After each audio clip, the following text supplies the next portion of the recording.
नमस्कार, मैं हूं निशा। आप देख रहे हैं पंजाब केसरी टीवी। बिहार विधानसभा चुनाव पर पंजाब केसरी की विशेष कवरेज जारी है। इस कार्यक्रम में मैं बिहार के एक एक विधानसभा सीट के समीकरण पर चर्चा करती हूं।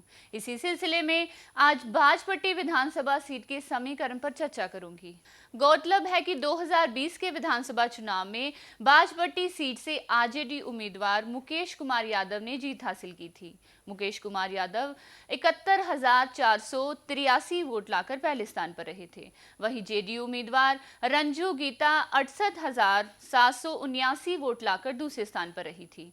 इस तरह से मुकेश कुमार यादव ने रंजू गीता को 2,704 वोट के कम मार्जिन से हरा दिया था।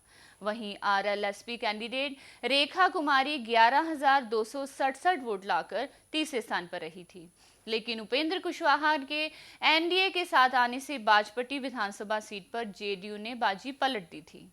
2024 के लोकसभा चुनाव में बाजपट्टी विधानसभा सीट पर जेडीयू ने आरजेडी पर 10,714 वोट के मार्जिन से हरा दिया था। आइए अब बाजपट्टी विधानसभा सीट के समीकरण पर देखते हैं खास रिपोर्ट। विधानसभा बाजपट्टी बिहार के 243 विधानसभा सीटों में से एक बाजपट्टी विधानसभा सीट भी है। सीतामढ़ी जिले में स्थित ये विधानसभा क्षेत्र सीतामढ़ी लोकसभा निर्वाचन क्षेत्र के अंतर्गत आता है। बता दें कि पहली बार इस विधानसभा सीट पर 2010 में चुनाव हुआ था। 2010 में जेडीयू के उम्मीदवार रंजू गीता को इस सीट से कामयाबी हासिल हुई थी। तो 2015 के चुनाव में जेडीयू की रंजू गीता ने जीत का सिलसिला कायम रखा था। लेकिन 2020 के चुनाव में आरजेडी कैंडिडेट मुकेश कुमार यादव ने बाजपट्टी सीट पर जेडीयू को तगड़ा झटका दिया था। इस बार भी आरजेडी बाजपट्टी सीट से मुकेश कुमार यादव को ही चुनाव मैदान में उतार सकती है। 2020 के विधानसभा चुनाव में बाजपट्टी सीट से आरजेडी उम्मीदवार मुकेश कुमार यादव ने जीत हासिल की थी। मुकेश कुमार यादव ने 71,483 वोट लाकर पहले स्थान पर रहे थे। वहीं जेडीयू उम्मीदवार रंजू गीता 68,779 वोट लाकर दूसरे स्थान पर रही थी। तो आरएलएसपी कैंडिडेट रेखा कुमारी 11,267 वोट लाकर तीसरे स्थान पर रही थी। वहीं 2015 के विधानसभा चुनाव में बाजपट्टी सीट पर जेडीयू कैंडिडेट डॉक्टर रंजू गीता ने जीत हासिल की थी। रंजू गीता ने बीएलएसपी उम्मीदवार रेखा कुमारी को 16,946 वोटों से हराया था। रंजू गीता को कुल 67,194 वोट मिले थे, जबकि दूसरे नंबर पर रही रेखा कुमारी को कुल 50,248 वोट मिले थे। तो वहीं तीसरे स्थान पर रहे निर्दलीय कैंडिडेट रविंद्र कुमार शाही को 8,033 वोट मिले थे। वहीं 2010 में हुए विधानसभा चुनाव में बाजपट्टी सीट पर जेडीयू कैंडिडेट रंजू गीता ने जीत का परचम लहराया था। गीता ने आरजेडी कैंडिडेट मोहम्मद अनवरुल हक को मात्र 3,420 वोटों से हराया था।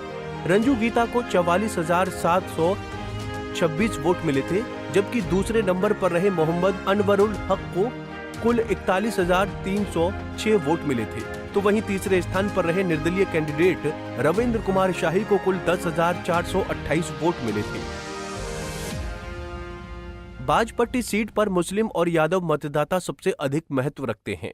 वहीं ब्राह्मण वोटर भी इस सीट पर निर्णायक संख्या में हैं। मुस्लिम और यादव वोटरों की ज्यादा संख्या की वजह से आरजेडी को पिछली बार बढ़त मिली थी, लेकिन इस बार एकजुट एनडीए बाजपट्टी सीट को आरजेडी के खाते से छीनने की कोशिश कर रही है। लेकिन इस कोशिश में एनडीए के नेताओं को कितनी सफलता मिलेगी, ये तो चुनावी नतीजे ही बताएंगे। बाजपट्टी विधानसभा सीट के चुनावी नतीजे तय करने में अभी भी जातीय समीकरण की अहम भूमिका है। यहाँ मुस्लिम और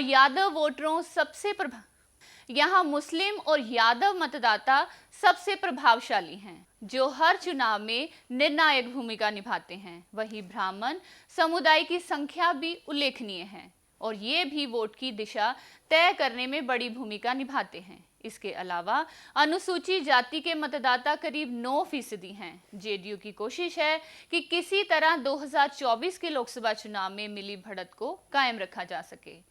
अगर ऐसा करने में जेडीयू सफल रही तो यहाँ तीर चल सकता है। बाकी विधानसभा की सीटों पर भी हमारी कवरेज जारी रहेगी। तब तक हमसे जुड़े रहिए और देखते रहिए पंजाब केसरी टीवी। नमस्कार। हमसे जुड़े रहने के लिए हमारे YouTube चैनल को सब्सक्राइब करें और नई वीडियो की नोटिफिकेशन के लिए बेल आइकॉन को दबाएं।